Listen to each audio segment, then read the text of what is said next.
Hello, hello. Auspicious greetings to everyone joining us worldwide. Welcome to our first section of the Jataka Tales Forum.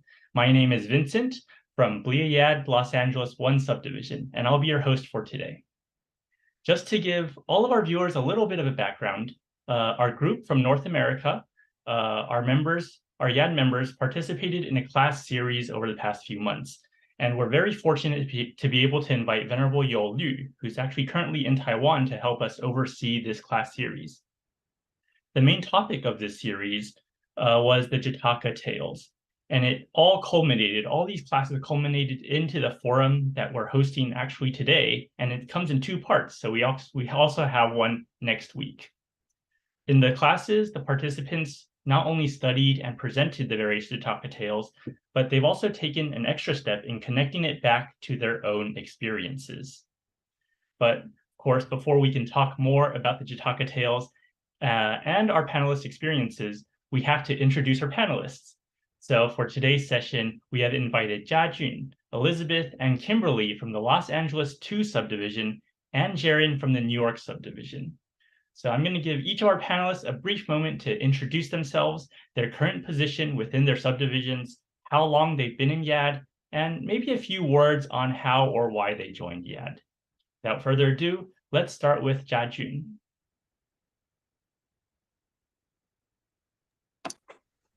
Hi everyone, I'm Jia-Jun and I go by Jajun's too.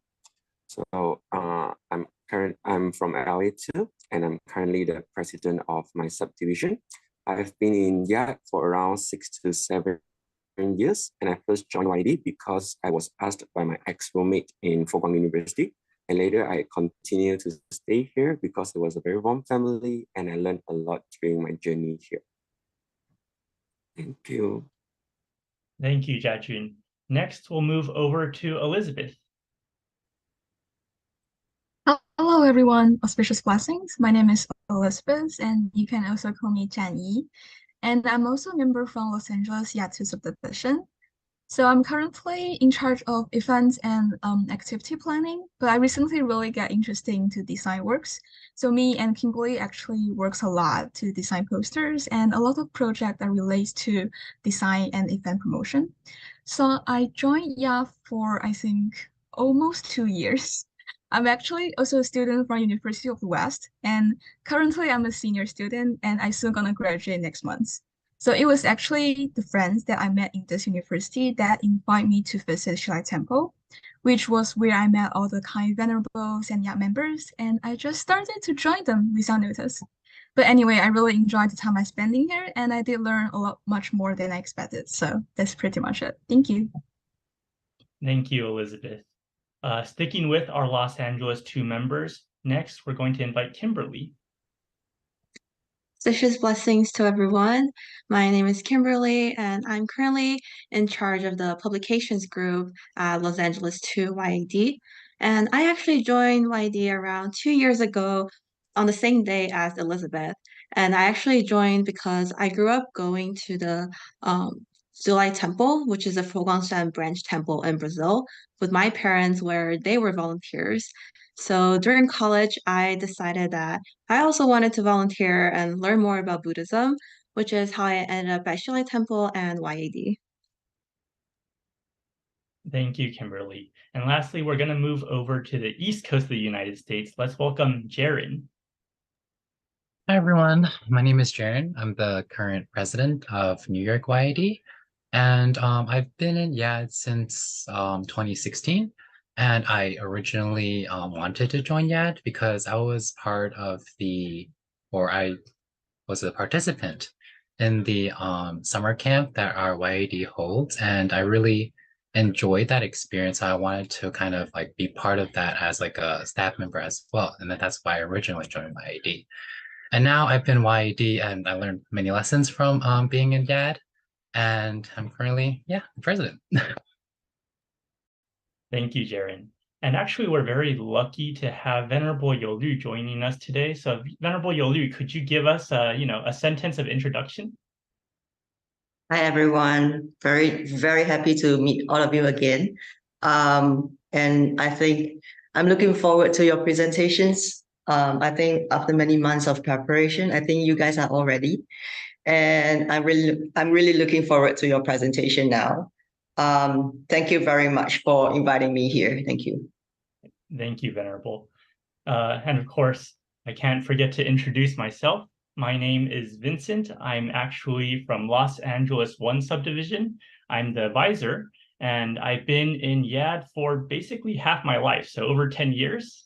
I joined in the footsteps of my, those older brothers and sisters that I really looked up to. When they joined YAD, I was like, oh, all the cool kids are going that way. I want to join as well.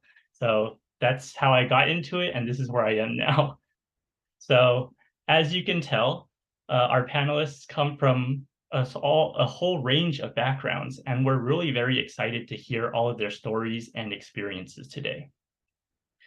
We're going to get back to the topic at hand, though. So today we'll be talking about the Jataka tales. And many of you are wondering, what are the Jataka tales? I'm pretty sure all of our students as well had the same question on the first day of joining this class when this was introduced to us. And it's not a term that we hear often, but it has to do with the life of the Buddha. And when we talk about the life of the Buddha, most of us think immediately over to Prince Siddhartha. He was a prince. He, left the palace, became an ascetic, and then through practice of the middle path, eventually became the Buddha. But the Jataka tales, however, recounts the previous lives of the Buddha, and this is before his enlightenment, before breaking that cycle. So there's over 500 of these stories. They depict the Bodhisattva, who in the future will become the Buddha. And in this presentation, we might be using those interchangeably, the Bodhisattva and the Buddha, depicting the same person. But yes, the Bodhisattva, and this Bodhisattva is experiencing all sorts of different scenarios. So sometimes in some stories, the Bodhisattva is a king. Sometimes he's just a man. And sometimes, many times actually, he's an animal. So the Buddha used the Jataka tales to give examples to teach his disciples the Dharma. And many of these tales, especially the last 10 Jataka tales, they're called the Mahanipata, they relate to various paramitas. And if paramita is a term that you're unfamiliar with, you might find it commonly translated into English as perfection. So when discussing the paramitas, we often refer back to the 6 paramitas or the 6 perfections of giving, precepts, patience, diligence, meditation, and prajna wisdom. This term is actually found frequently in Humanistic Buddhism, and it's because it's something that we can develop and improve upon ourselves, it's very helpful to us as humans. We're going to be going over 2 tales today, and fair warning, sometimes these tales might sound really extraordinary or possibly even supernatural. Many of them contain like mystical elements, and sometimes it's really difficult for us to relate to the characters or actions within the tale directly. But our purpose in studying these tales isn't to really just like marvel at the strange things that we're listening to, but it's actually to focus on what the Buddha has done or experienced, because the Buddha told these stories for a reason. We're here to connect the dots between the experiences and take those lessons and see how we can use those lessons within our own lives. So, like I said, today we'll be focusing on 2 particular Jataka tales, and they relate to the paramitas of diligence and precepts.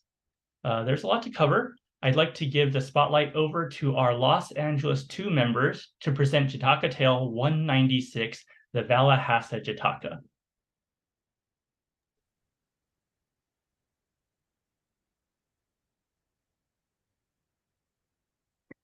Okay, so I will first briefly summarize the story we have chosen, which is the Valahasa Jataka, which is like what Vincent has mentioned, is one of the many Jataka tales that telling the previous life of the Buddha before he attained enlightenment.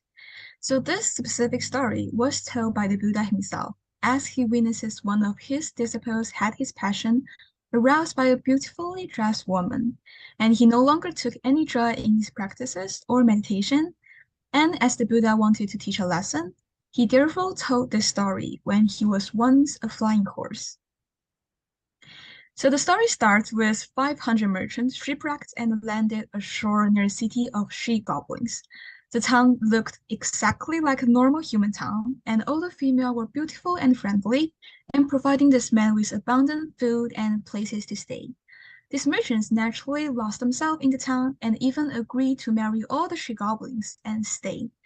So the truth was, however, all the things they saw are just illusions created by these she-goblins, and the real goal behind was to lure all these men into town and eat them eventually.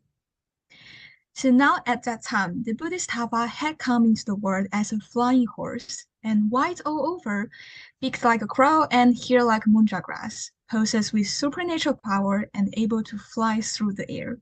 So from Himalaya, he flew all the way through, and he flew past this town. Sawing all the merchants who were facing danger, he asked them with mercy, "Who wants to go home?" So even warned that those who stayed would be eaten by the she-goblins, only half of the men agreed to follow the flying horse and escape right away, while the others did not believe it at all and chose to stay. So at the end, those who listened and followed the Buddha, even the 250 people, the flying horse took each of them home safely, while those who chose to stay were soon replaced by the newcomers and were eaten by the she-goblins. So the Buddha therefore wanted to remind his disciple that beautiful things that caught his eyes may tempt him with their beauty and trickery, and can ruin them in evil ways, just like what the she-goblins did. And the way to avoid such misery is to follow the advice of the Buddha and focus on what they should be doing. So the story ended as the Buddha recited the following verses. They who will neglect the Buddha will, when he tells them what to do, as the goblins ate the merchants, likewise they shall perish too. They who hearken to the Buddha when he tells them what to do, as the bird horse saved the merchants, they shall win salvation too. And that's the end of the story. Thank you, Elizabeth, for sharing the Valahasa Jataka with us. So, in terms of diligence, we can interpret the story in two directions. The first is the practice of diligence by being goal-oriented, and the second is by taking the effort to help others. So, in terms of being goal-oriented, the white horse in the story, which we now know as Buddha, had one goal, which was to help all sentient beings and remove their suffering.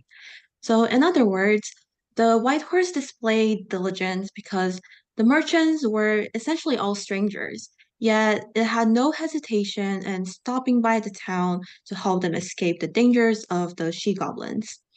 So the white horse could have easily just flown away past the town, but he heard the merchants call for help and just unconditionally helped them because, again, there's this goal and compassion and diligence to help all sentient beings. Okay, so the other diligence that we could see from this story is by taking the effort to help others. So in the story, like what Kimberly has mentioned before, the white horse actually flew from Himalaya to Ceylon, and he helped all of the merchants, although there were actually 250 of them. So he took all of them back to their country, like some on his back, some holding his tail, and set down each of them in their own place. So he took all of them back and set them back in their own country, in their own home.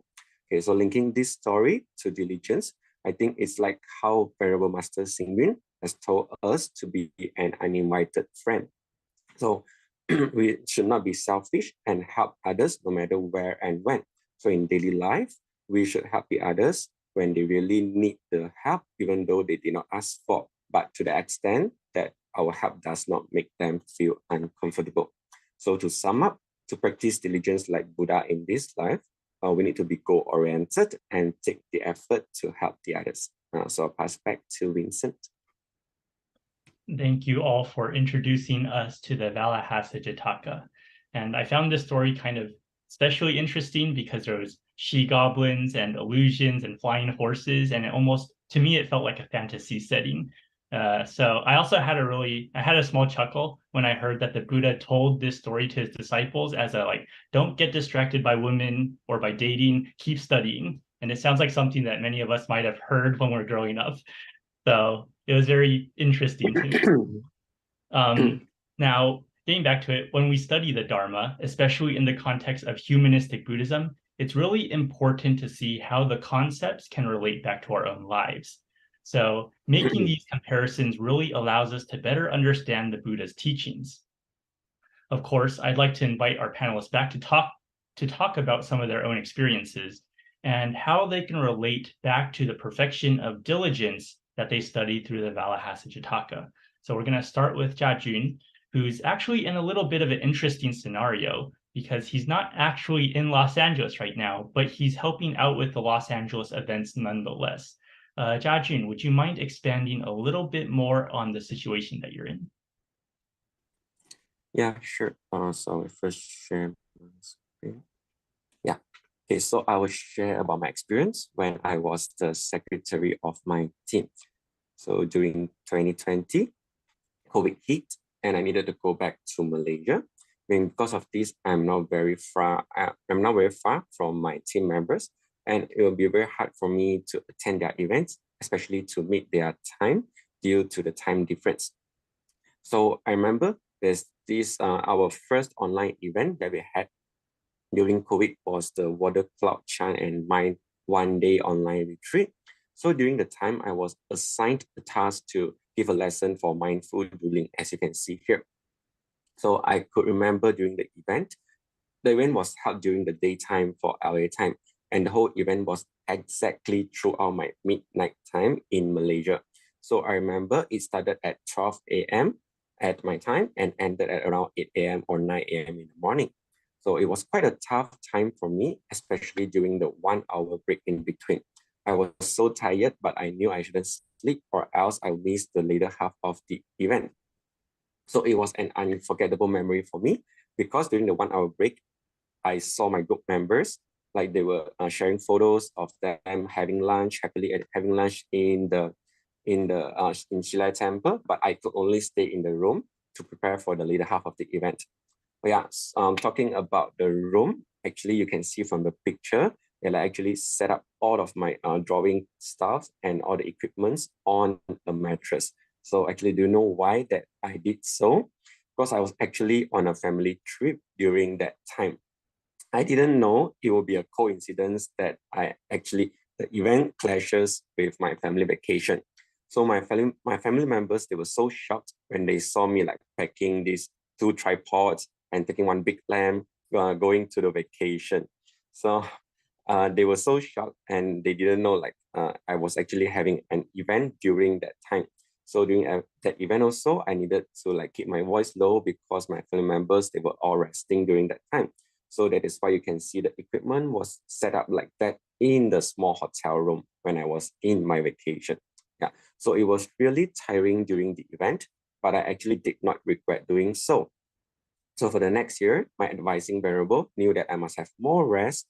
So she told me to rest for the later half of the event, and then only I joined back during the closing ceremony. So when I told you that I did not regret sacrificing my sleep, I actually made it because I think this is what FGS has always taught me, that planting a wholesome seed will help the spread of Dharma and benefit many sentient beings. Okay, so although I will need to sacrifice my sleep on the day of the event, I still chose to stay with them because I hope that my small contribution could help to complete the event and leave a good impression to the participants so that later they could continue Buddhism in their future or just utilizing what they have learned in the retreat to their daily life. Okay, not only the participants, I will do my best to help my yard as much as possible, even though now I'm back in Malaysia right now. So you can see from the photos that I will always be in that small square screen, no matter the event is online or it's a hybrid event. So I will try to attend as much as I can for my yard events. Okay, so although I actually missed one of the event because of my overslept, but yeah, I was able to attend most of the events online during that time. Yeah, so I knew that I need to continue practicing diligence So some of my team members, they will be maybe fascinated by the effort and will definitely choose to stay with us to understand the reason why I'm still insisting my responsibility here, even though I'm far apart. Yeah, so this is just like how the Buddha practiced diligence in his past life, where he helped all the people to get out on himself, not leaving anyone behind, and send them back one by one to their own home. So we must always think of the others before thinking of ourselves, and help the others before helping ourselves. Thank you. And even though you're currently in Malaysia, we are really grateful to be able to have you on today. And we're very amazed by that dedication, because it's not easy. It's something that I can relate to, actually, because I've attended some of the online events in Taiwan, and I know some of the international conferences, and I know that the time difference can really be difficult to manage, because sometimes when they're hosting that event, it's basically the middle of the night for us here in the States. So, and also I saw that picture where you have your little setup and all your equipment, and it's actually kind of funny to me as well, because I remember having to either buy or borrow equipment, and then I had to change the whole layout of my room so that it would work for just hosting one of the conference itineraries. It's actually, yeah, it's quite funny to me. So in the situation that you're in which you're literally halfway around the world, I think many YAD members, many youth, or many people in general, they wouldn't even offer their time or their energy to help out the events that your members are hosting if they were in your place. So can you explain a bit to on who or what inspired you, or what gave you that sense of responsibility to follow through with planning the events and then being the president of a subdivision that's on the other side of the world? Yeah, sure. So I'm going to share about my experiences attending events. So I think actually when you asked about who or what inspired me, I think all of the stuff that I have encountered during the camps or meetings or events actually inspired me a lot. So I remember the first event that I attended was the one in Taiwan. It was the BLIA meeting for Taiwan YAD members.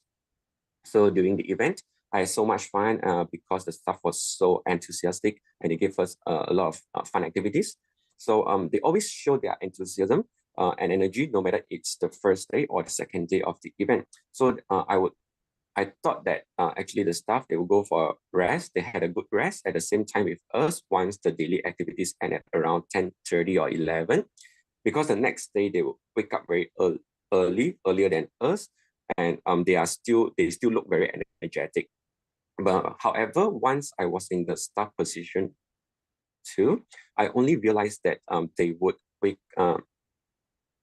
still have a reviewing meeting for the day after all the participants have slept, and also a briefing for the next day. So some of them might even stay up later to prepare for the next day. So they really get very little sleep, especially for the PICs of the events. For all the events that I've attended, I saw that the PICs were being very diligent, where they would make sure all of their team members have already gone for a rest, then only they would go to sleep and wake up the earliest on the next day. So I've observed some that has not slept at all, but still tried to give their very best, no matter to the staff or to the participants, so that the events run smoothly. So I think this is something really inspired me the most to practice diligence in my life, because if they can, why wouldn't I? Yeah, so I really admire them, and that is why I practice it in my daily life, so that I can make enough contribution to everyone surrounding me. Yeah, thank you. It's really hard to come up with excuses on why you can't be able to participate, or why other people wouldn't be able to participate if they see what you're doing. You're not even in the same area, and you're still trying your best to participate. And I've also found inspiration in many of the YAD members. I'm always really impressed, like you said, about the high energy from the Zhonghua YAD. Whenever we go back to Taiwan, they're always very excited to interact with everyone. And even with all the other YADs that are around the world, there's always that endless compassion and that thoughtfulness. And everyone's really trying to work together to make the events happen. So I do have one final question for you. Do you think that attending or helping out at these events, has it changed you as a person? You know, your actions or your mindset, maybe your behavior, has it changed you in any way? Definitely. So actually, before I joined YAD, I would say I was kind of a selfish person. So I would not really help the others because I think it's really not none of my business. But after I attended and helped in all the events, I learned a lot about the Buddha's teaching and Brahma Master Singh's words. So one thing that I still remember that I've mentioned earlier before is to be an invited friend to all the others. So Brahma Master Singh said that you must always offer spontaneous service and help the others whenever they need help. So this has changed my thinking and my behavior without me even realizing it. So I'm really very different from who I was before. Taking the situation of seeing a foreigner needing help with translation in a fast food restaurant in Malaysia. So if I was the one before, I would not care about the situation at all. I would just like go on with my own orders because I knew that it's not really something that I should care about. However, for the one whom I am right now, because Master Singh has told us to act like the Avalokitesvara Bodhisattva. So I know that I will need to help that person. So I would go to help the man out, and I'll try my best to assist whenever he needs any help. And also, when I'm in school, I would assist my classmates whenever I'm capable of doing so. So when I saw someone who might need help with their homework, I would stop by and try to teach or help them if I have the knowledge for it. So I think this is what attending or helping out events have slowly influenced my character in my life. So some might be something that I have actually not realized. I have not realized at all, but definitely helping me to shape myself to be a better person or help the others to get out of their suffering. Thank you, Ian. I actually wouldn't have expected you to be selfish at all. I think every time that I've interacted with you, I haven't gotten any of that sense. But I do like what you said about Venerable Master Xing Yun, about being an uninvited friend and then spontaneously helping others. It really actually relates back to the four givings that he's always advocating. So thank you again for sharing. Next, I'd like to invite Elizabeth, who's actually had a bit of a journey herself, from journey of self-discovery to end up where we are today. So when we talked before, Elizabeth, you had mentioned that before coming to Shilai Temple, you were perhaps a little bit lost on who you were. Can you tell us a little more about that? Yes, of course. So the word diligence has actually become a very important teaching in my life as soon as I learned it from the Shilai Buddhist Academy. So before that, I was really lost for a long while during my early university years. I came into the United States myself, and that's pretty much already my dream come true. So basically, like my dream come true, and I just don't know what's my next step and what should I do going next. So I was really confusing my role for a while, my major, my future, and like everything relates to who do I want to be in the future. So although I recognize that time is flying every day and I should do something or at least think of a long-term goal for me to work on, I was trying to escape from this fact as much as possible. And I always comfort myself by thinking I should live at the present, I should live for the present, and I can just be happy right now. So that's enough. But gradually, I just fell into this really bad vicious cycle of procrastination and anxiety towards a lot of my studies. And I just feel like really low motivation on a lot of things I do. But like during my junior year, which I mentioned a bit in my introduction, I followed my friends from YAD and first visited Shilai Temple.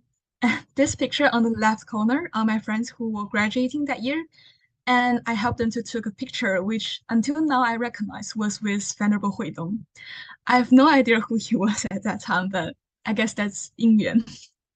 But what was really funny was that my friends who was going to leave the country, they pushed me to come to the temple, and was like, you have to meet the venerables, you have to tell them whatever you are thinking about, and I know you will like this place. And last but not least, my job is not your job. So soon I met the venerables, the volunteers, and gradually all the Yatsu members from different events. And when I eventually started to work with Yatsu wisdom, as well as learning the teachings of humanistic Buddhism, it felt like I found this new direction in my life that gave me endless, ceaseless energy and motivation that honestly I never had this kind of feeling before. Yeah, I agree. I think sometimes when we're younger and we really don't know what kind of path we want to take, there's always pressure from everyone else, your parents or your peers. They're always saying like, oh, you should know what you want to do. You're still young, you can do anything, you should know what you want to do. But I think it's really difficult for people who are still young and still growing, still developing to know exactly what they want to do. And I agree that, meeting with the venerables, especially, but most of the people in Shilai Temple, Huoguan and what you said, the venerables, it really resonates with me because I think all the venerables are very unique and a lot of them are very interesting to talk to and they give you very interesting perspective. So I also believe that talking to them has, given me a sense of direction and kind of shaped who I am today. From what you said, it does seem like your mindset is like more resolved since joining. So I think it probably relates back to what your group's topic is, diligence. Could you tell us a little bit more about where you saw this practice of diligence at Shilai Temple or within the YAD events? Sure. So, like through the learning in the temple, I believe diligence kind of becomes both the answer and I say like the new direction for my long lost and confused status at the moment. So not long after I joined Yatsu, while we were planning to hold this cloud, water, and Chiang Mai retreat, just like what Jay Jones had mentioned before, we hold this event like twice a year. And at that time, I think it's early last year, me and Kimberly had to think of this main theme of the event and design the classes for it. And the topic that we eventually come up with was 认识自己, which you can translate as meeting ourselves, observing ourselves, or say exploring our true self. So I was sure that this was a topic we need, or I need. And because I read this article from Master Xing who wrote, the reason that we learn Buddhism is to learn to understand ourselves, to know ourselves, and to find ourselves. I really resonate with this sentence at that time. And due to this whole experience I had in this retreat, I started to finally calm down and observe myself during, all the other events in the temple and realizing that I can have thousands possibility to become whoever I want to be. But what I need to do is to stand up and make my moves. To be honest, like I am an Aquarius. And I 100 agreed when I saw someone describe my star sign as the giant of thoughts, but the dwarf of action. So, like, however, when I realized that if I can just stop thinking that much, stop hesitating that much, but just start doing things, following the principle of right diligence to improve myself, to meet more people, and simply trying to become a better self every day, all the opportunities actually just come to me naturally that I don't even need to find them up like myself. And interestingly, yeah, works was really that busy that I feel like time flies from different extent. But this time I feel much more confident and happy about myself and what I'm doing right now.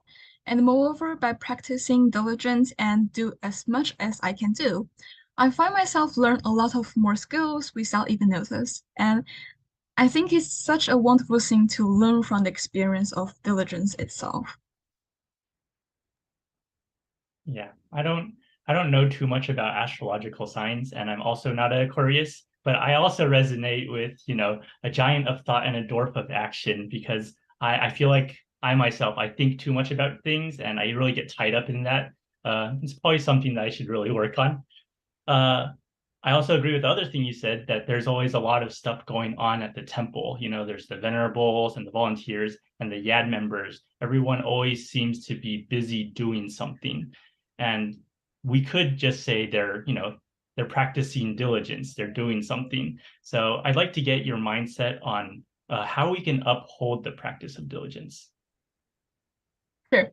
Actually, due to this question, I also want to share like a little story here. So, be diligent is actually the word that my advising venerable mentioned to me the most, and also other venerables, I guess. They always tell me like be diligent, always be diligent. And even my group chat with like my advising venerable was named the diligent group. So, however, there are times that I feel really tired and exhausted by like whatever, like my volunteer works, my studies, and like the works that I need to prepare, which I barely have any of my own free time. I don't know. I tend to separate my work time and like my own free time. Although they are all supposed to be the same like my schedule, but when there's a lot of work fulfilling my daily schedule, which make myself really tired and have no time to do something like I feel relaxed. I feel tired easily and sometimes even result in what we call the revengeful stay up late. Because we feel like only at night we can have some of our own free time. So we tend to stay up really late to extend this time like as much as possible, which seems like a revenge to the time we lost. So I don't know if it's only me, but I do this a lot. And therefore, there's a time that I asked the venerables, since in my impression, all the venerables seems to be busy every day and anytime with endless work and things to take care of us. And I don't think they really have any of their own free time. So anyway, I asked this question to the venerable.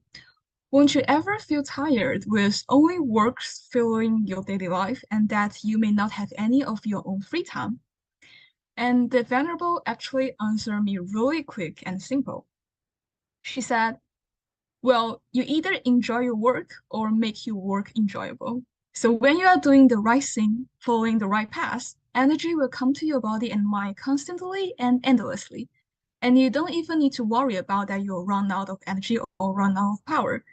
And moreover, you will never lose when you do too much because all the experiences and teachings always stays in yourself. So this really teach me so a lot, that lesson, because I'm always worrying that I don't have any free time. But what the venerables teach me, said to me, like really stays in my heart, and I still remember even now. Also, recently I was chanting the Diamond Sutra every weekend during the studying Shilai Buddhist Academy, and one sentence that really struck in my mind was, "Neither the past, the present, nor the future might can be found." I really like this sentence as I also remember I read an article by Master Xingyin. He also mentioned that during our lives in this world, each of us has the same amount of time. A wise person will know how to cherish the past, but also must learn to let go of the past. He will hope for the future, but he also needs to be sober in the face of the present. So everything happens due to the coming together of specific causes and conditions. And in order to accomplish anything, the right conditions must be present. However, we do not wait for this to happen. We should strive to create and develop them ourselves. And this is exactly what I learned and experienced from the teaching of right diligence. I love hearing your thoughts on that. I think as students of Buddhism, we often hear about, causes and conditions, 因缘, 因缘. And then sometimes, when things don't really go our way, we just shrug and say, well, the causes and conditions weren't there, it didn't happen. And I think occasionally that's true, but many of us often forget that we are the ones that have to sow those right seeds and develop the right conditions. So thank you again for your insights, Elizabeth. We have one last panelist to help us cover the topic of diligence today, and that's Kimberly. So up until now, we've discussed a lot about how we've seen this paramita of diligence within Foguanshan community, but it's also, learning to understand and practice it within the temple. It can also help you outside the temple and sometimes even into the workplace. So we're really lucky to invite Kimberly, who's actually working at a healthcare clinic, to connect these ideas together. So if Kimberly can please introduce us to what you do within healthcare.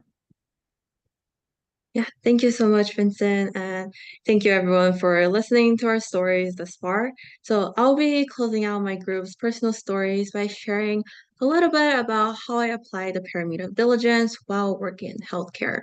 So just to give everyone some background, I work as a medical assistant in the admin team at a primary care clinic.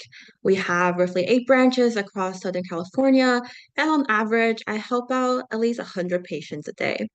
So my job generally includes checking in patients at the front desk, taking their blood pressure and weight, giving vaccines, doing blood draws. basically just navigating patients through their whole experience from start to finish at a doctor's office. And if you don't already know, the United States healthcare system is extremely complicated. So, long story short, patients essentially need to receive an approval letter, which we call a referral, from their insurance company in order to be seen by a specialist, for example, a cardiologist or a dermatologist, right? So, and truthfully speaking, I think the healthcare system can be pretty cold. And what I mean by that, not everyone who works in healthcare actually cares about the patients as much as most of us think we do, right? Especially those who don't have the direct patient interaction, for instance, the insurance brokers, medical groups, administration, all the people who actually run the healthcare system. And it's really, really unfortunate and becomes very difficult for patients to even navigate through this very complex system while getting any helpful answers. So one day, pretty recently actually, a patient came into our clinic looking pretty disheartened and frustrated. And the clinic was super busy that day, so she already had to wait a little bit to speak to the front desk staff. And I did include a photo here of me working at the clinic so everyone gets a little bit of an idea of what it looks like. But I do apologize for not having a better photo since I don't normally get photos taken of me while working like we do at the temple events. And I also cannot include anything with patients due to HIPAA compliance. But anyway, this is where I was sitting when I saw that patient walking in and where she was waiting. So I raised my hand. I said, "Hello, good afternoon. My name's Kimberly. How can I help you today?" And so she quickly just walked over to the front desk where I was and then asked me if I could help check the status of her multiple referrals. So typically, referrals get approved within 1 to 2 weeks, but it's been over a month for this patient and she hasn't heard anything from her insurance. So while a month is quite a long time, it's unfortunately also not uncommon to wait this long. But regardless, I did check the referral for her and saw that none of the requests were actually approved or even submitted for approval, right? So normally the job of the medical assistant pretty much ends here in terms of referrals. We kind of just check the status and inform the patient whether or not it's been approved. But I really wanted to do more. I asked myself, why were these referrals not approved? What could have happened behind the scenes that led to this? It's already difficult enough as is to receive US. Add on top of that, people who don't give concrete answers, and it becomes pretty defeating for patients to get anywhere. But as we all know, Buddhism teaches us compassion and offering warmth to others. And I couldn't just let this patient be alone in this process in the dark. So I did explain to the patient the general procedure of referrals, and I assured her that I will look into the cause of this unfortunate event.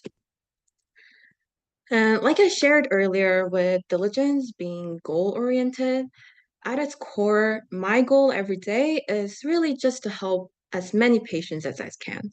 It's really as simple as that. So that day, I took it upon myself, my administration team, to investigate this case. And in the process, I realized that this wasn't a normal case at all. I found a much, much bigger root problem as to why this patient's referrals were not even submitted. So essentially, the insurance health plan and the medical group were in this huge internal fight, which ended up affecting the timeliness of the updates in their system. What this means was that the patient's information in their system was all messed up. The insurance was unable to process any of their information properly because the health plan, the medical group, refused to be on friendly terms and communicate with each other. And just remember, these are the people who, again, run the healthcare system. So to me, it's honestly a little bit hilarious that this is how they act and not even putting our patients' best interest at heart, right? So to me, just like the four right efforts of Buddhism has taught us, I knew that with diligence, I had to remove this unwholesome seed as soon as possible. And I ended up spending roughly 2 days just doing phone calls, calling the patient, calling insurance, writing emails, trying to get a hold of someone who could fix the problem and ensure that at the end of the day, the patients could be seen. And while fixing this problem, we also prevented various other patients from facing the same issue. So while a majority of people could have just easily skimmed over this seemingly normal case, I dug deeper. And what looked like a simple request ended up being one of the most unique cases that I was able to work on. And to me, healthcare is all about education and compassion. So I explained to the patient everything she needed to know and helped resolve the issue, right? And the patient was super, super thankful and happy that someone, anyone could help give her an answer. Time that we And spent on it was all worth it. Not just for her gratitude, but more so for the fact that I was able to help make her life just a little bit easier. And to me, that is really to have succeeded. we're really lucky and we're really grateful to have healthcare workers like you, Kimberly, who care as much as you do. Like you've said, the healthcare system is really tough in the US, and I'm glad that you were able to help your patient, get that treatment that they needed instead of being stuck in this bureaucratic hole. So I know it's like a lot of extra time and a lot of extra effort just to help one person, and you're helping, hundreds of people daily. Um, Working in healthcare, I know, is very draining. And I've actually been to many hospitals, many medical office buildings. So I've seen firsthand just how many healthcare workers burn out. And, this was especially evident during COVID, when COVID was at its peak. And you mentioned that, Buddhism teaches diligence, and that helped you in this situation. So could you expand a little more on how learning Buddhism, or the paramita of diligence, how has that helped you in continuing to strive forward instead of just giving up? Yeah, so like I said before, my goal is really just to help as many people as I can. So to me, it doesn't matter the circumstance, situation, the patient background, the condition that I'm in. There's just this compassion for people and the wish to relieve their suffering that gets me going every day. So even if I can only help one person today, hopefully that's one person's life that I was able to impact and make a little bit better, right? And also, Buddhism taught me about impermanence, which really helped change my mentality and the mentality of those around me when we're faced with the constant, unexpected changes in everyday life, especially when the pandemic first hit. Knowing about impermanence allowed me to adjust to my surroundings much more quickly and return to a clear state of mind and heart that puts me in the position where I can just remind myself, remind others of our goal and motivation to keep going, which again is just to be a human with warmth and help these patients. So Buddhism just teaches us the diligence of perseverance and right effort to help all those around us. Yeah, I really resonate with what you're saying, especially about bringing yourself back to your goal, because it actually reminds me of something that Venerable Master has said. He said, 不忘初心, which means don't forget your original intent. And that's something that I always tell myself when I'm thinking, oh, why am I doing this? Why am I putting all this stress on myself? We have to just remind ourselves that we have a goal. We need to, and this will work us towards our goal. So that's why we're doing this. So I'm really glad to hear that Buddhism is helping you, even outside of the temple. Like these things that you're learning, it's helping you even outside the temple. That's the same for me as well. Can you also give us a little bit of insight on how learning Buddhism, learning these concepts, how it's helped with, communicating with other people, relations, maybe with your coworkers? Yeah, so I think working anywhere in any setting or profession, we all have to learn to work with different people and different personalities. But through Buddhism, a really important yet really, really simple concept that I learned was the three acts of goodness. So just by saying nice words, thinking good thoughts, doing good deeds every day, that already prevents so many fires from arising. It's a practice of the continued kindness and understanding so that no matter what events happen, what encounters I may have with certain people, instead of getting mad at the situation or the person, I remind myself to continue treating them kindly, right? And moreover, I think the understanding of the causes and conditions that Elizabeth mentioned earlier, it really allows me to look into the why of what's happening. And in a sense, it's very therapeutic because it takes out a lot of the uncertainty that I believe often leads us to jumbled thoughts and emotions. So if you just remember even the four givings, right? To give confidence, hope, joy, and convenience, there really is no reason to not be compassionate towards others, to forgive them, to offer help to all those around you, to really build these strong, meaningful relationships like I have at the clinic.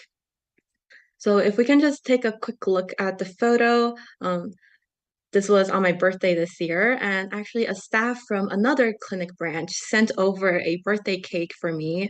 And all the people who were working with me that day got together to celebrate for a little bit, enjoy the cake. And funnily enough, this photo was actually taken by one of the patients that I help very often at the clinic. And they just so happened to be at the clinic that day on my birthday. So he was able to take a photo with us and celebrate as well. Thanks for sharing, Kimberly. I hope you had a really nice birthday. Yeah, I find it really amazing how we can always boil all these teachings back down into the three acts of goodness. Do good words, say good deeds, think good thoughts. And I think Venerable Master really simplified it by just saying, yeah, do these three steps. And then it sounds really easy to do, but it's really hard to master. And that's something that we need to practice. So thank you again, and this will conclude our discussions on diligence. Next, we'll be moving over to our next Jataka tale, which is Jataka tale 538, the Muga Paka Jataka. So let's welcome Jaren to give us an overview on this tale. Thank you, Vincent. So let me just share my screen real quick. So the Jataka tale that I'll be talking about is what like Vincent said, the Mugapaka Jataka, and another name that it has is the Prince Temya Jataka, and the Jataka tale number 538. And the main perfection that it talks about is ethics. So to start off with, I want to talk about the origins of the Jataka, how the story came to be. So once upon a time, the Buddha heard his disciples discussing the magnificence of his great renunciation, which is kind of the beginning of his path to enlightenment on that life of his.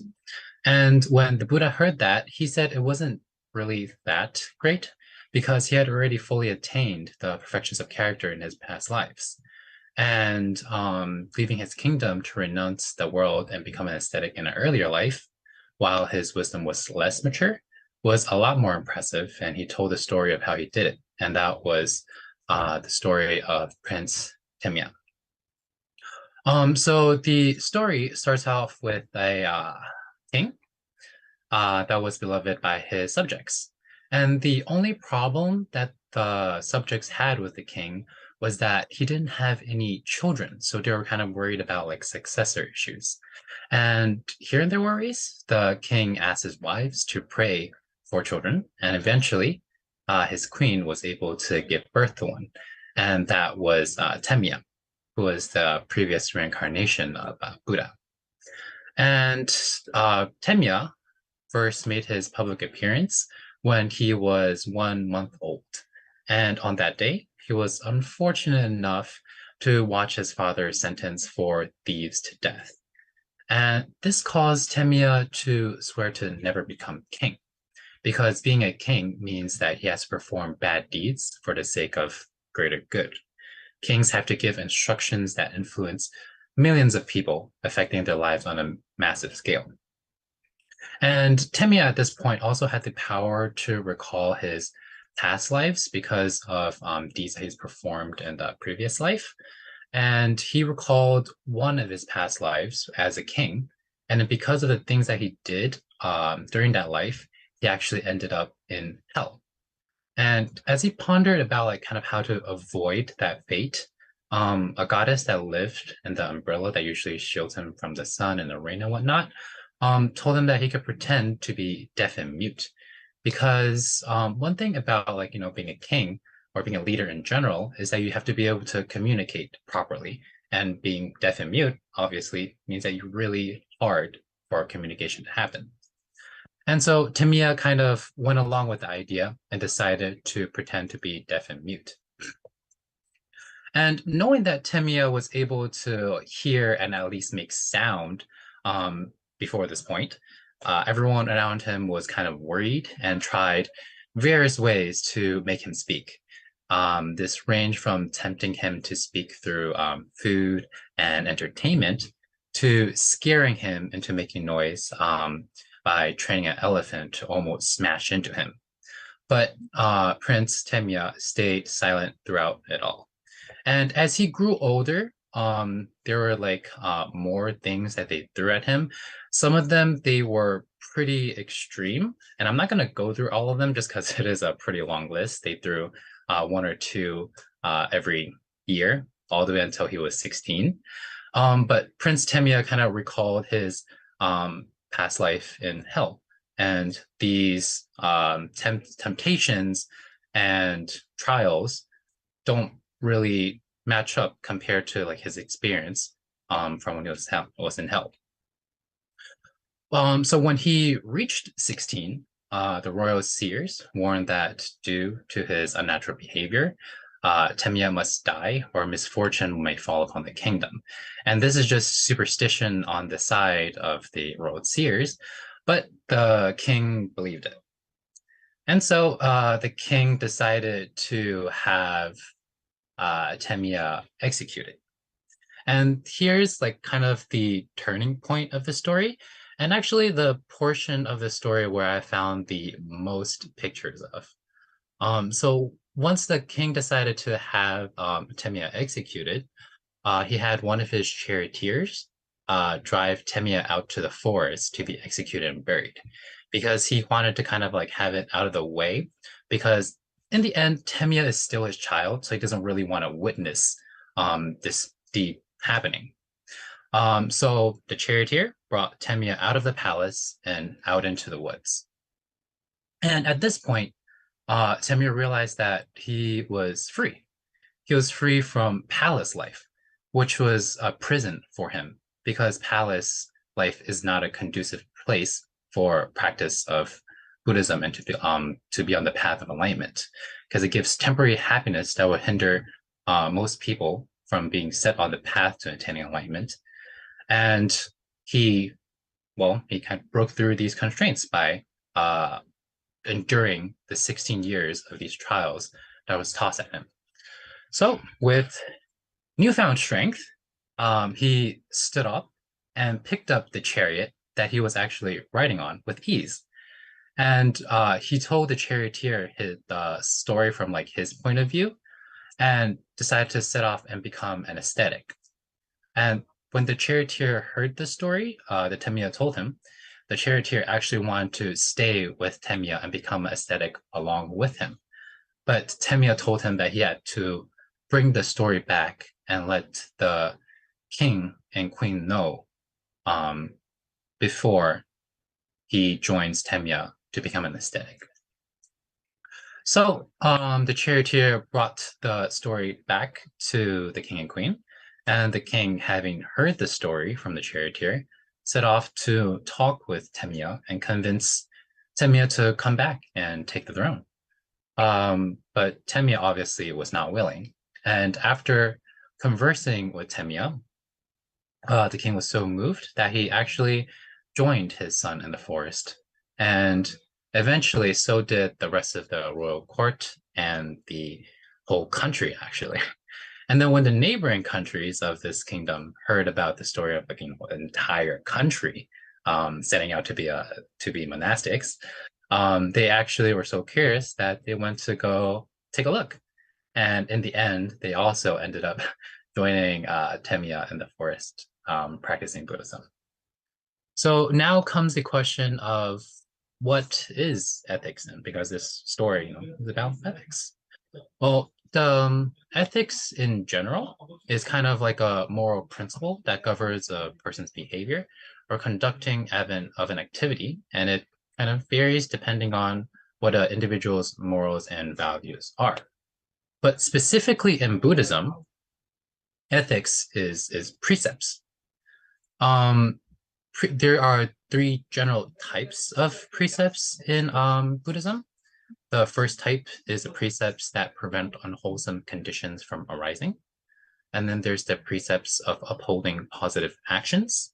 And then there is the Bodhisattva precept, which is wanting to obtain enlightenment in the long run.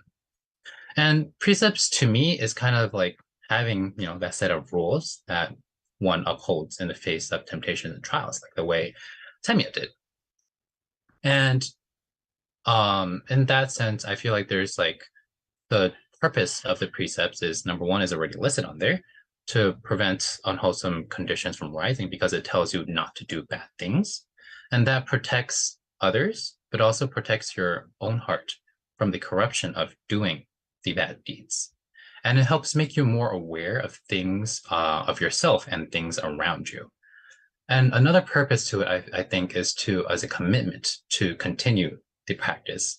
And it's like a means to guide one's mindset, not only when it comes to practicing Buddhism, but for life in general. And so how does ethics relate to Temya in the story then?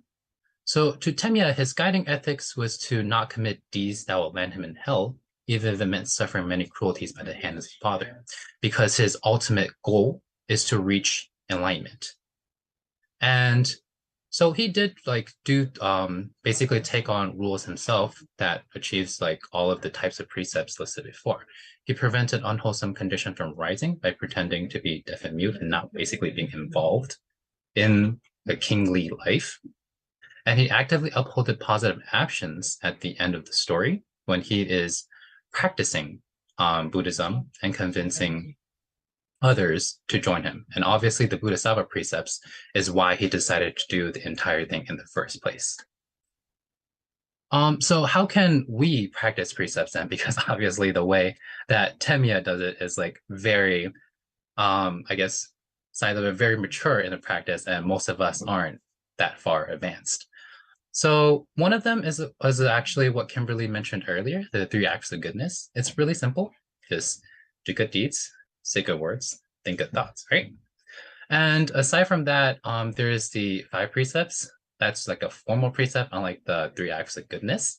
5 precepts is no stealing, no killing, no lying, no intoxicants, and no sexual misconduct. And then there's also 8 precepts retreats, which is kind of like 1-day precepts. And that includes the 5 precepts along with 3 other precepts. And if you're interested in finding out more about the 8 precept retreats, you can probably ask your local temple more about it, see if they hold such events. Because I know, like, for example, the New York temple that I'm at actually did hold 8 precepts retreats this weekend, actually, yeah.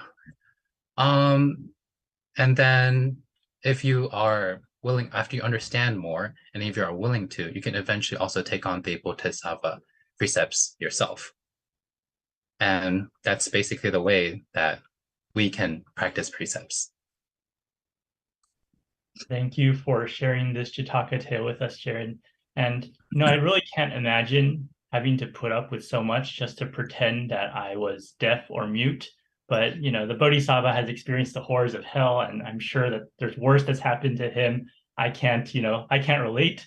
So I am hoping that because he told this tale to his disciples, I'm hoping that his disciples learned that lesson of, maybe open up a little earlier instead of having to endure these 16 years of misunderstandings and tribulations. But yeah, I'd like to follow up on that story and talk to you a little more about precepts, because like you mentioned, the Muga Paka Jataka, it's based on ethics, morality, and precepts.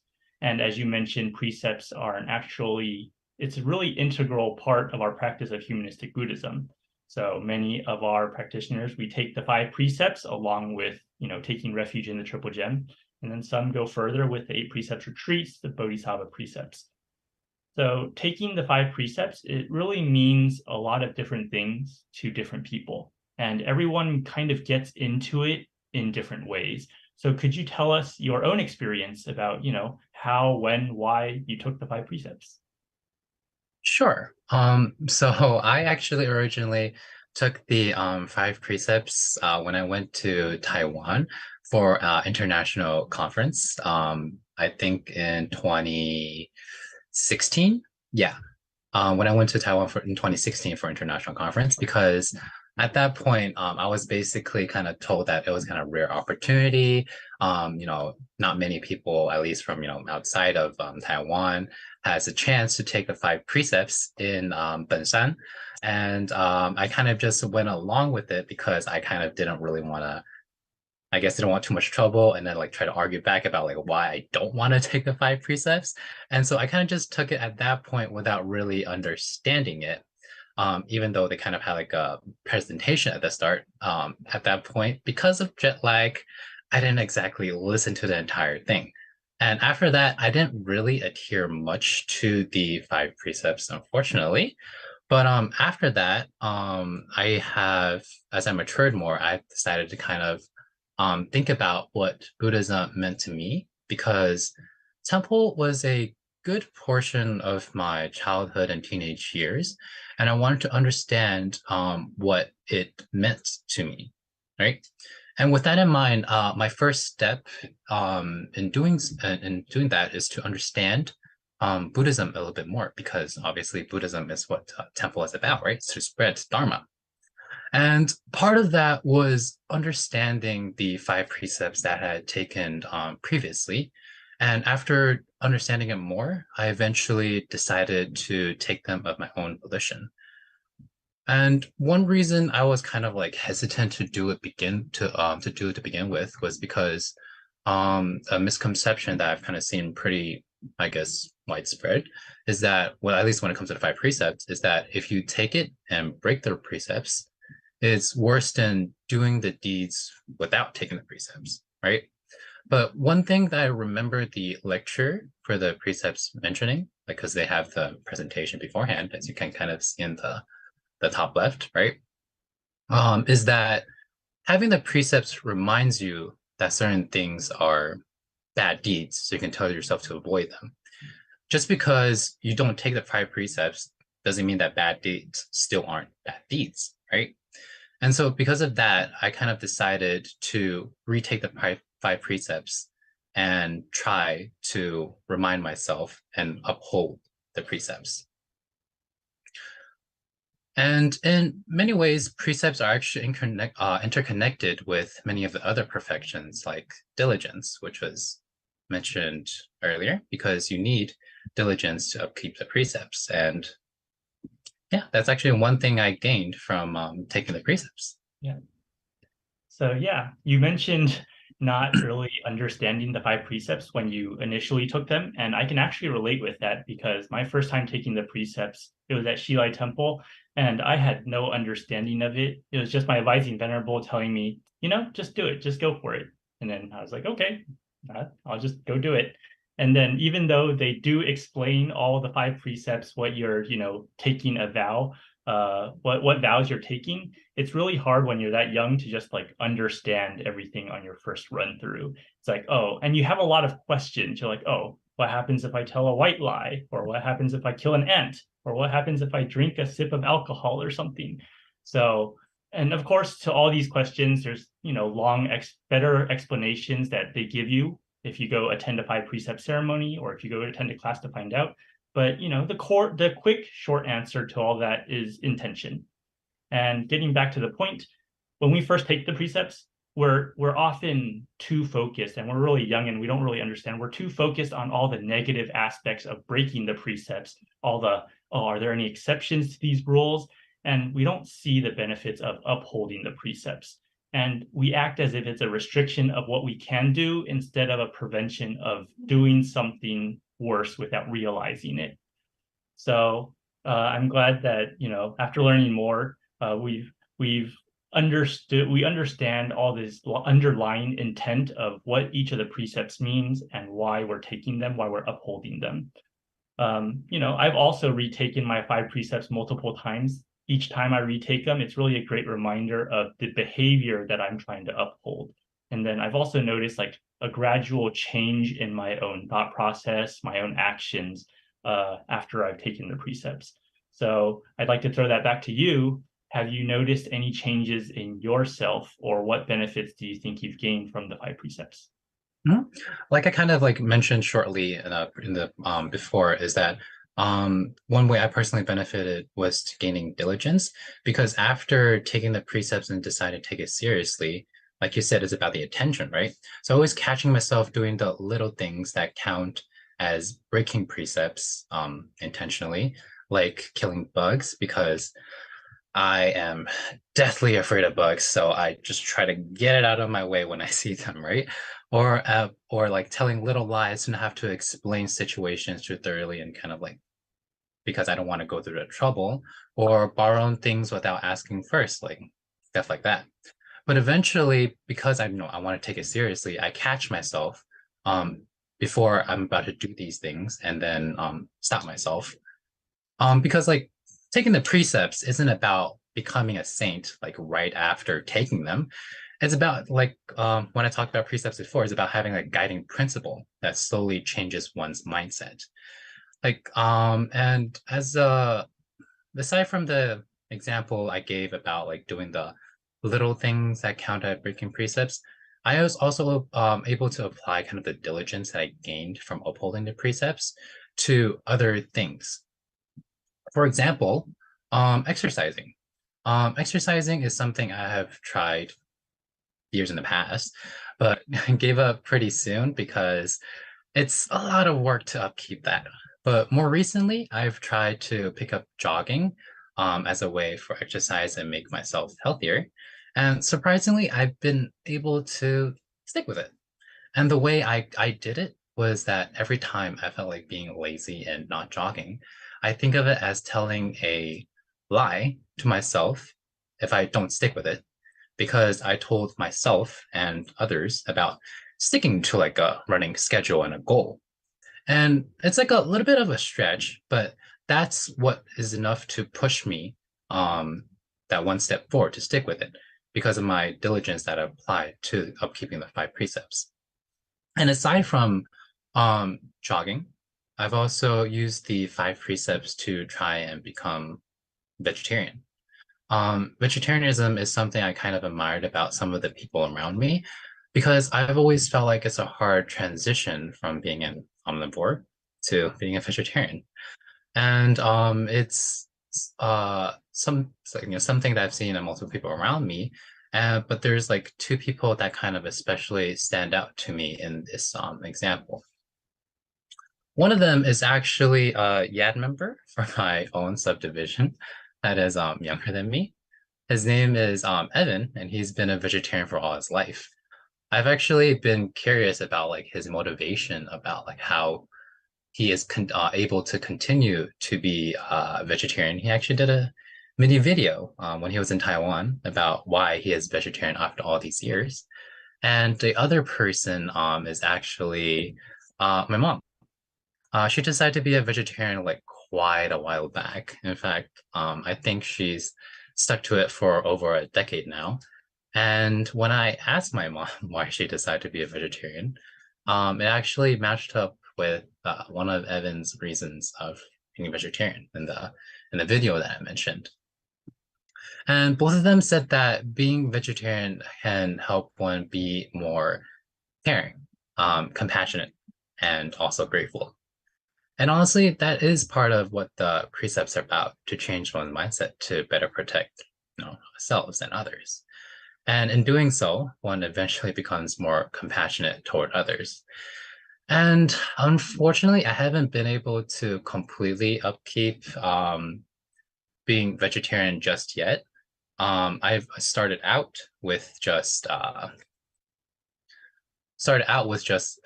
1 day a week of vegetarianism, and from there I kind of moved on to basically increasing the amount of days of vegetarianism, and currently I think it's been about a year or so. Yeah, it's been about a year or so, and I eat only a vegetarian when I'm at home, and I eat vegetarian most of the time when I'm outside.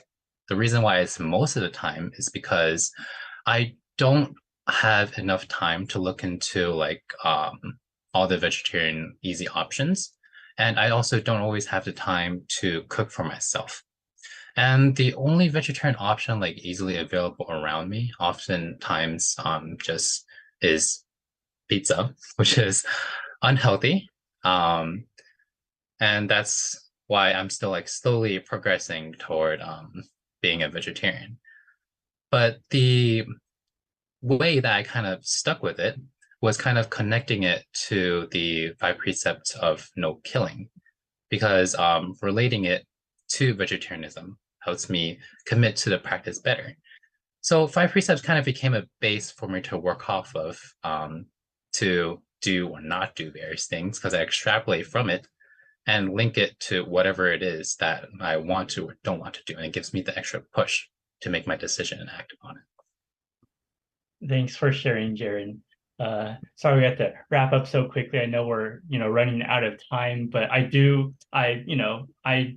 also been trying to do all these things that you're talking about, jogging or exercising, and I've never really thought of taking my 5 precepts and then like throwing it back into using it as motivation, but maybe that's something I'll try. So thanks again for sharing. Again, we're running low on time, so I'd like to wrap up on this first section of the Jataka Tales Forum. We're grateful for all of our panelists who shared their stories today. But before I give them, a moment for their final thoughts, I want to actually invite our instructor for this series, Venerable You Lü, if you can give us a couple words.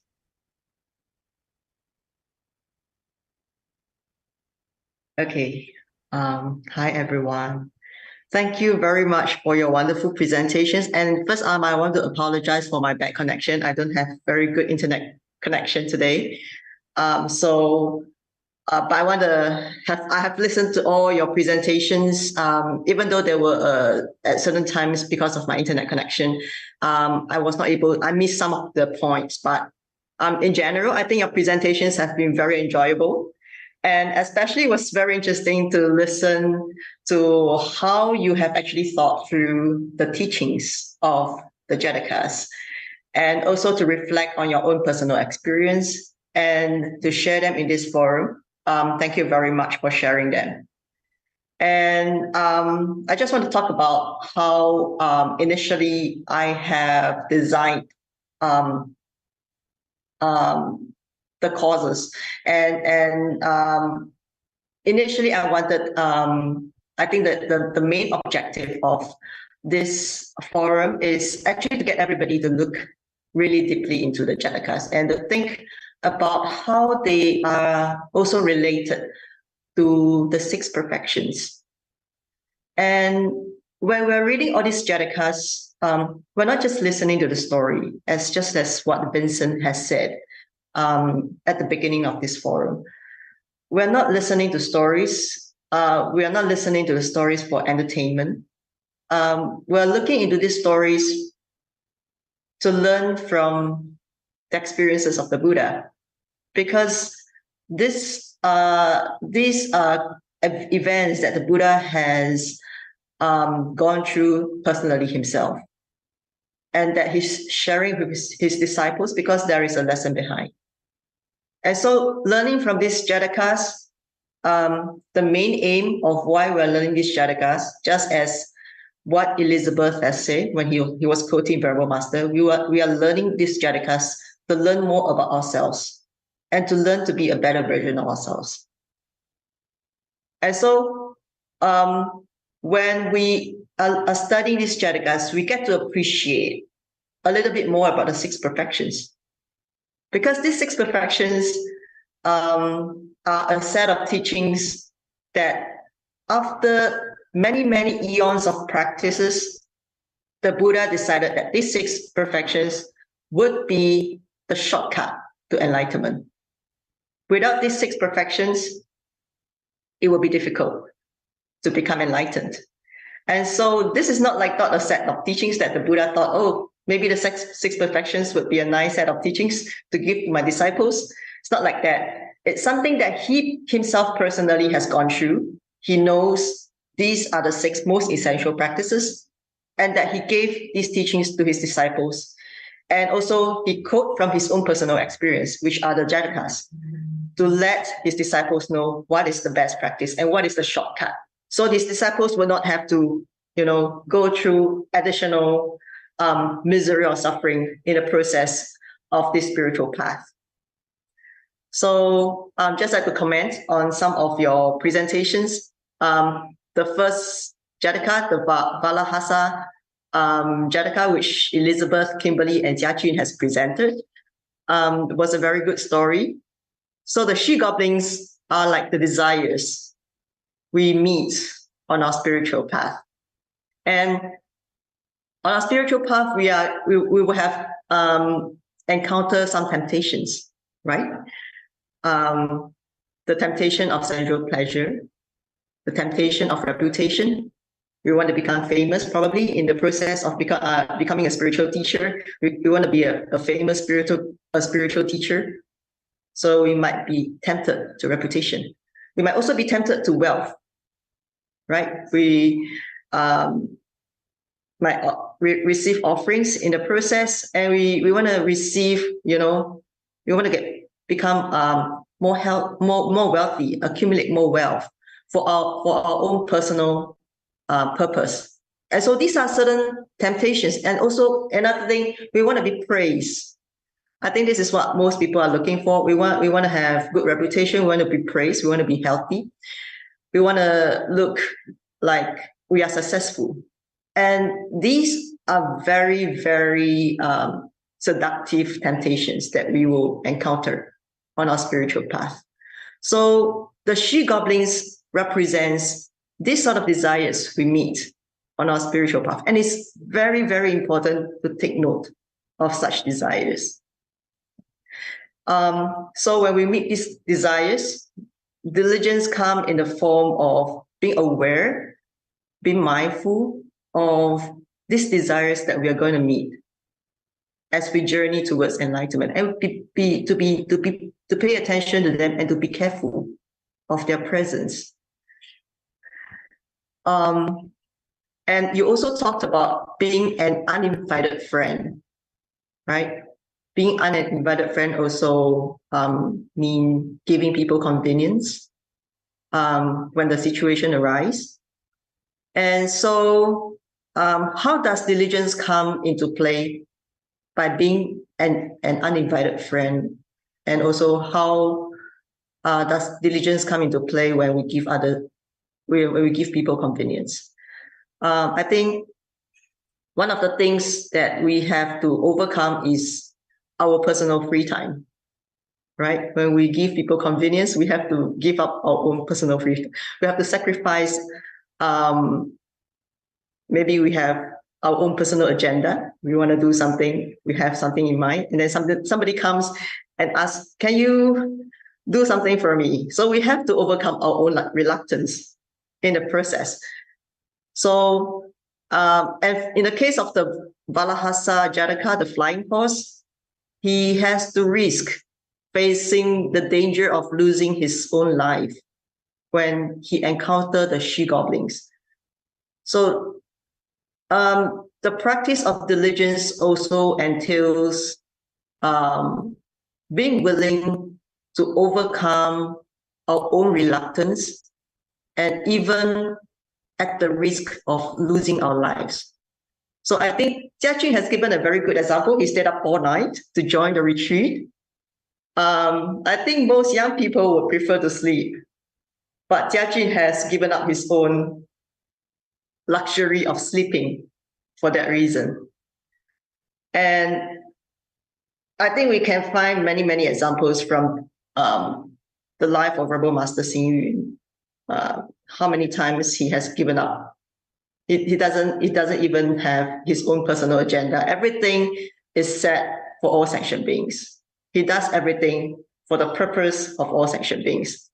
And so if we want to do that, we actually need to have a higher goal or a bigger vision of why we are doing that. Because without this vision, it's very difficult to practice what we call being an uninvited friend, or what we call give people convenience.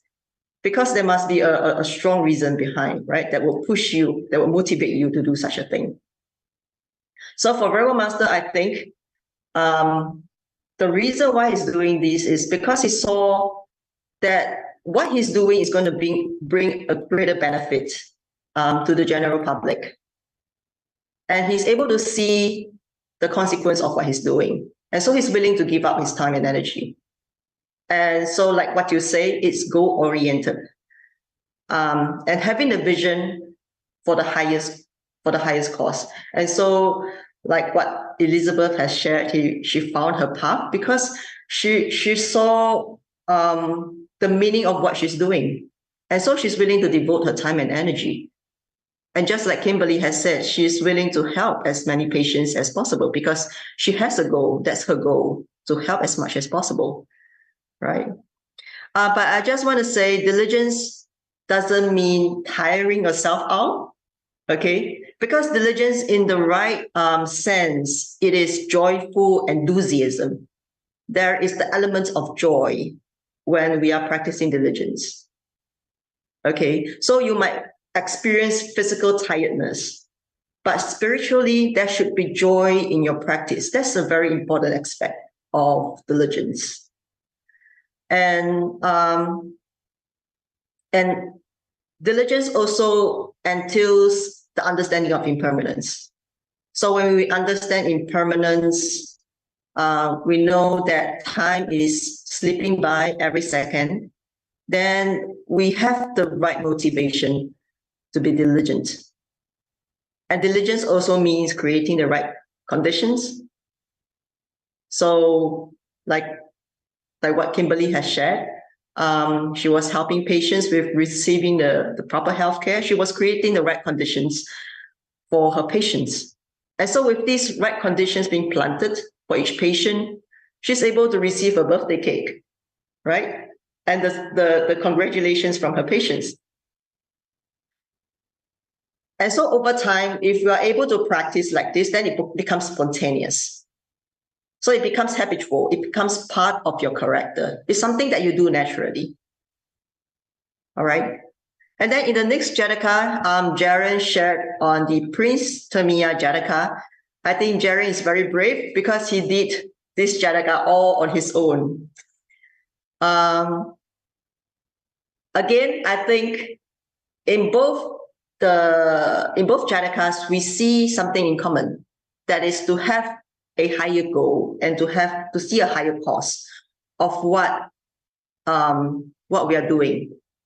Okay. So in the case of Prince Termia, he saw the higher cause of not being reborn in hell again because he was able to record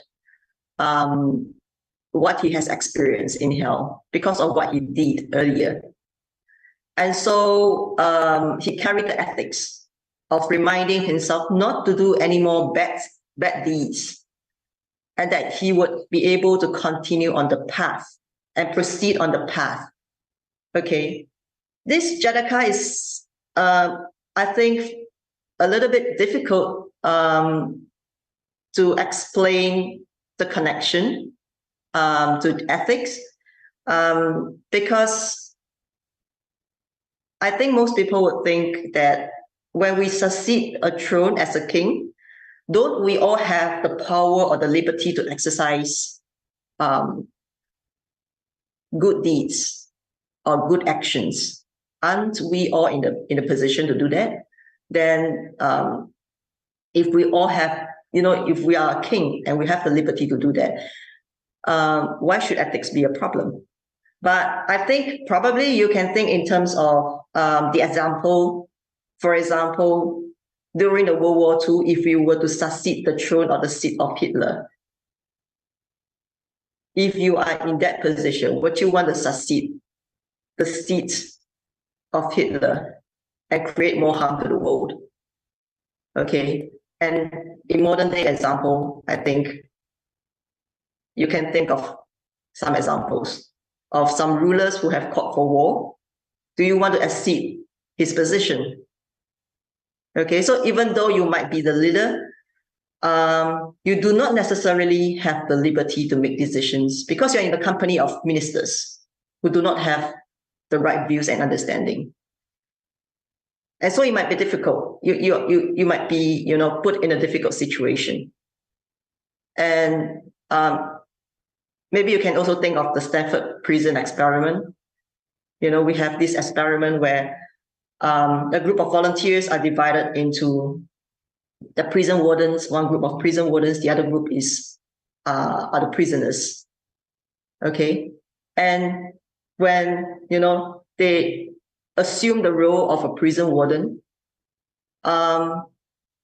initially they thought it was a game. It was something like not to be taken so seriously.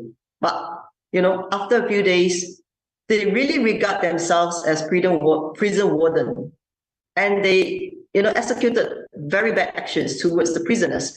So when you're in that situation, it is probably difficult, even though you have the power or the liberty to exercise and make decisions. It probably is very difficult when you're in that particular situation. So ethics here also mean withdrawing and keeping away from conditions and situations that will lead you into a negative state of mind. And that's why we always observe noble silence in the retreat, right? Because 90% of what we say every day is not very meaningful. So that's why we keep noble silence in the retreat. And also that's also why the Buddha always encouraged his disciples to stay in a remote place, away from the cities. But of course, in modern case, we are always mingling with other people. We are always interacting with other people. But I think in this case of the Jataka, it also means to stay away from bad company. Okay, we don't want to stay with people who have bad energy. We don't want to stay in the company of people who have negative thoughts and who are always committing, saying negative speech or creating negative actions. We want to stay from them. And internally, we want to stay away from negative thoughts and energy. Okay. And ethics also entails understanding the law of causality, knowing how actions can bring about serious consequences, and preventing unwholesome conditions from arising. And so this is not something that necessarily you can only observe after you've taken the precepts. It's something that we all have to observe on a daily basis. And I think in the case of this Jataka, practicing ethics also requires the support of mindfulness, diligence, and patience. It's not just ethics itself. You also require the practice and the support of some other practices. Okay, so in order not to succumb to the threats that he has to overcome, because he can easily become a king. In the case of Prince Termia, he can easily become a king if he just acted as a normal child. But that he did not succumb to sensual pleasures nor any of the threats that he encountered. That shows his advanced practice in not just ethics, but also in mindfulness, diligence, and patience, and wisdom, of course. All right. But anyway, I just want to say you have a very, very wonderful presentation today, and I'm really, really grateful to see and to hear what you have presented, and very thankful for that. Thank you very much. Thank you, Venerable Yolu, for giving us that wrap up, and thank you for taking time out of your schedule to help oversee all these classes and this forum. Again, I'd like to thank all of our panelists for joining us. I'd like to thank all our audience members who came online to, watch us give these presentations. If you'd like to learn more about the Jataka tales, please look them up on the jatakatales.com. They're wonderfully strange stories with deeper meaning and purpose. And we're really hoping to see all of you at our next section, our second section of this forum. It'll be on Saturday, April 29th. This is in Pacific time. We'll be discussing the Jataka tales again, 2 more of them. They'll be on the paramitas of giving and patience. So we hope to see you all there.